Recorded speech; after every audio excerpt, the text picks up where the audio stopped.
আমরা জানি ফলের রাজা আম, কিন্তু ফলের মহারাজা হচ্ছে কাঁঠাল। কাঁঠাল আমাদের জাতীয় ফল। এ পর্যন্ত পৃথিবীতে যত ফল পাওয়া গেছে তার মধ্যে কাঁঠাল হচ্ছে সবচেয়ে পুষ্টিকর এবং এর রোগ প্রতিরোধ ক্ষমতা সবচেয়ে বেশি।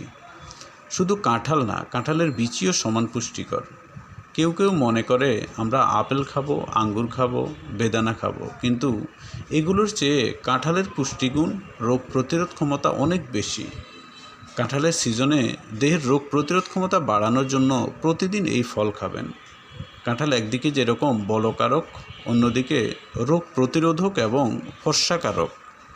কাঁঠাল ত্বককে উজ্জ্বল করে, মসৃণ করে। কেউ কেউ বলতে পারেন যে কাঁঠাল গুরুপাক, হজম হতে চায় না। ফর্মুলা কিন্তু খুব সহজ। কাঁঠাল খান 6 কোষ 8 কোষ, অর্থাৎ আপনি যতটা খেতে চান, খাওয়ার পরে কাঁঠালের একটা বিচি চিবিয়ে রস খান। যা খেলেন তাহলে সব হজম হয়ে যাবে। আমি ডক্টর কে এম জসিমউদ্দিন। সবাই ভালো থাকুন, সুস্থ থাকুন।